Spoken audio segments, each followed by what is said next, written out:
keadaan tidak memakai pakaian bawahannya guys. Hello guys, balik lagi di channel saya Mia Faridah. Kali ini saya akan membawakan sebuah kisah yang berasal dari Korea Selatan. Wah, gimana tuh ceritanya? Simak videonya sampai akhir.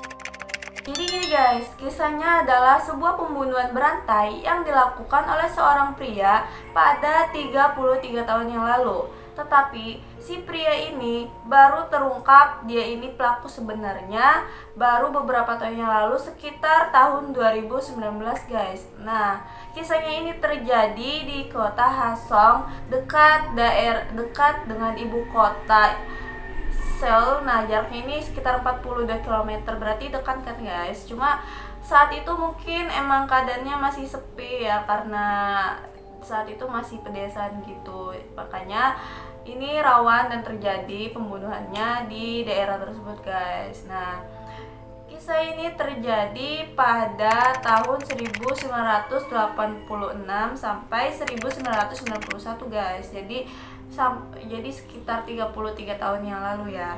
Dan akibat dari pembunuhan ini guys, jadi kota Hasong ini terus saja diliputi rasa-rasa ketakutan massal akan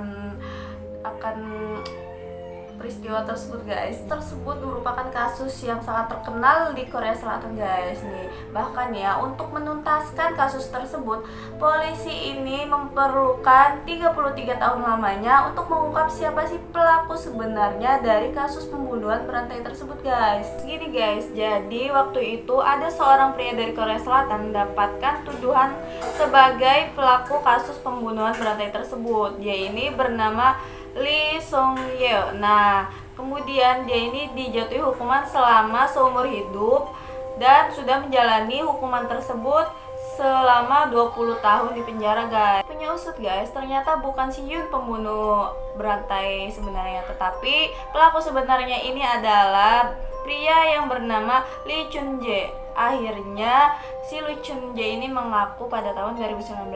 Nah, itu juga dibuktikan dengan DNA yang terdapat pada beberapa korban pembunuhan tersebut guys. Tapi nih guys, yang disayangkan adalah si pelaku pembunuhan yang sebenarnya ini tidak mendapatkan hukuman atas kejahatannya tersebut. Kenapa itu bisa terjadi? Kisahnya seperti ini ya guys. Jadi ada seorang pria yang berusia 56 tahun. Dia ini mengaku bahwa dia pernah melakukan tindakan kejahatan 33 tahun yang lalu guys. Dia ngaku kalau dia melakukan pemerkosaan dan pembunuhan terhadap 9 perempuan. Gak cukup itu guys, dia juga ngaku kalau dia melakukan pemerkosaan dan pembunuhan terhadap 5 korban lainnya.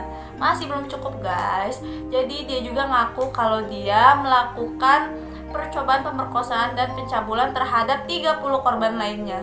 Di pelaku ini memperkosa 14 perempuan serta membunuhnya. Jadi korban-korbannya ini rentang usianya dari mulai 13 sampai 71 tahun guys.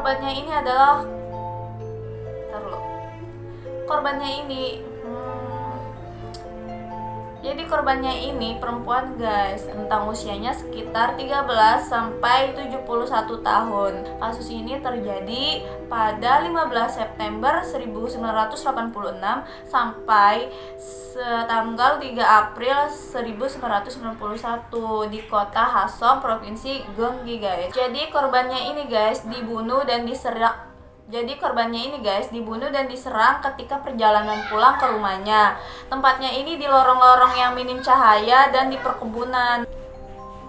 Di TKP guys, terdapat bukti-bukti seperti rokok atau bahkan rambut si pelakunya guys. Tetapi karena krisis teknologi saat itu, meskipun polisi telah mengerahkan lebih dari 2 juta personil untuk melakukan penyelidikan, jadi saat itu masih belum bisa menemukan pelaku sebenarnya guys. Ikut deretan korban-korban dari pembunuhan berantai tersebut guys.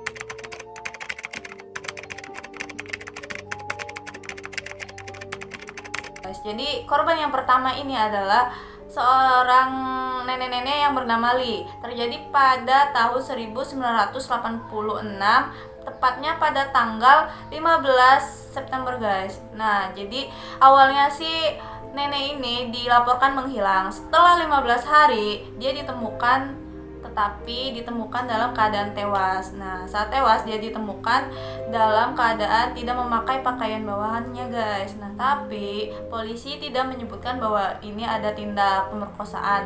Tetapi lagi maaf.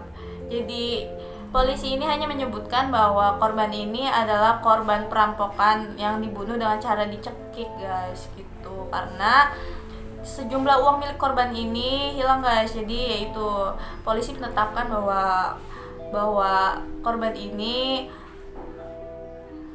meninggal dengan motif perampokan. Di setelah pembunuhan pertama sebulan selanjutnya. Nah, tepatnya pada tanggal 20 Oktober ya guys. Nah, dia ini ditemukan tewas dengan kondisi yang cukup mengerikan ya. Jadi di badannya ini ada sayatan-sayatan. Terus juga dia ini ditemukan dengan tanda-tanda ada pemerkosaan. Nah, dan yang lebih parahnya lagi, dia ini dibunuh dengan cara dicekik dengan menggunakan stoknya sendiri guys. Kemudian korban selanjutnya itu korban yang ketiga. Jadi dia ini adalah masih seorang perempuan yang berusia 25 tahun juga.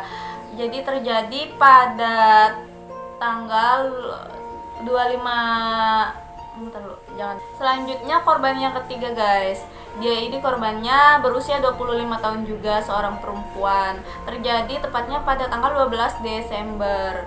Nah, dia ini ditemukan tewas dekat dengan tempat tinggalnya guys. Nah, dia juga ditemukan saat itu dengan kondisi setengah badan, tidak memakai pakaian ya guys. Terus nih guys, korban selanjutnya yaitu korban yang ketiga adalah seorang wanita juga yang berusia 25 tahun guys. Nah, jadi si korban ini tewas saat tanggal 12 Desember. Nah, ditemukan dekat tempat tinggalnya guys. Nah, dalam kondisi tidak memakai pakaian bawahnya.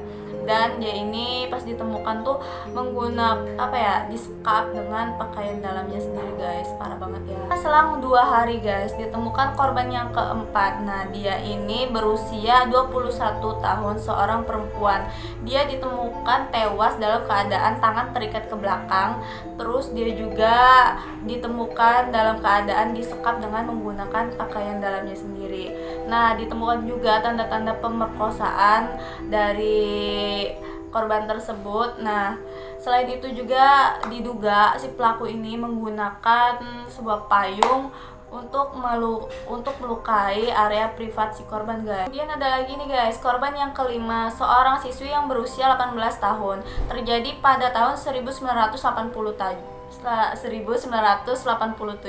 tepatnya pada tanggal 10 Januari guys. Nah, dia ini ditemukan tewas lagi-lagi dengan keadaan disekap dengan menggunakan pakaian dalamnya guys. Dalam kasus ini guys, jadi polisi sudah dapat mengidentifikasi bahwa si pelaku ini adalah seorang yang memiliki golongan darah B, dan polisi juga saat itu sudah menetapkan bahwa pembunuhan tersebut adalah pembunuhan berantai dari korban-korban yang sebelumnya juga guys. Korban yang selanjutnya adalah seorang wanita juga. Nah, dia meninggal pada tanggal 2 Mei 1987, tepatnya 5 bulan setelah korban yang terakhir ya guys. Nah, seorang wanita yang berusia 29 tahun. Awalnya dia ini dilaporkan menghilang. Kemudian dia ini ditemukan dalam keadaan tewas, dan saat ditemukan dia juga dalam keadaan setengah bugil guys. Kemudian korban yang selanjutnya adalah korban yang ketujuh, seorang ibu-ibu yang berusia 54 tahun guys. Nah, dia ini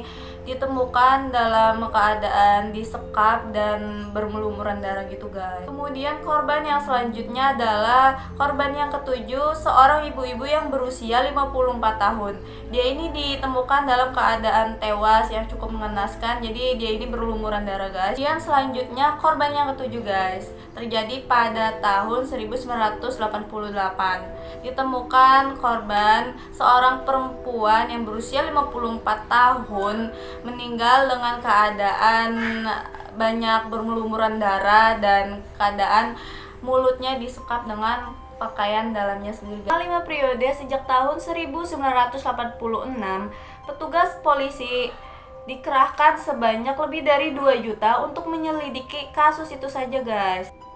Polisi menyelidiki sekitar 21.000 orang, guys, dan memeriksa sidik jari sebanyak 20.000 orang. Tetapi dari hasil penyelidikan tersebut masih belum menemukan hasil yang baik, guys. Pelaku ini yang bernama Lee, dia ini selalu berhati-hati dalam menjalankan kejahatannya, seperti dia ini beraksi jika sudah malam hari aja, atau enggak dia ini melakukan kejahatannya saat matahari mau terbenam atau sore hari gitu ya, guys. Nah, dan dia ini melakukan kejahatannya ini di daerah-daerah pinggiran yang dekat pesawahan atau enggak di daerah pinggiran kota yang sepi, guys. Nah, korbannya juga dia tuh nyari korbannya perempuan sekitar usianya 13 sampai 71 tahun ya, guys. Adapun permasalahan saat proses penyelidikan kasus tersebut, yaitu saat itu belum canggihnya sistem pemeriksaan DNA, dan anehnya lagi dari 21.000 orang yang diperiksa dan 20.000 orang yang dicek sidik jarinya, si Lee ini tidak pernah masuk ke dalam daftar tersangka, guys. Polisi awalnya mengira bahwa pembunuhan tersebut bukanlah pembunuhan berantai, dan akhirnya pada kasus yang kelima, jadi polisi ini menetapkan bahwa memang pembunuhan tersebut adalah pembunuhan berantai. Jadi awalnya polisi ini memang sudah menemukan si pelaku atas pembunuhan tersebut. Ditemukan saat kasus ke-8. Nah, pelakunya ini bernama Yun. Tetapi Yun ini tidak lain adalah seorang peniru atau yang biasa disebut dengan copycat killer. Nah, terutama juga DNA-nya Lee ini tidak sama dengan DNA yang ditemukan pada korban-korban yang lainnya, guys. Jadi gini, guys, Yun ini adalah seorang yang menyandang disabilitas dan belum menyelesaikan pendidikan dasarnya.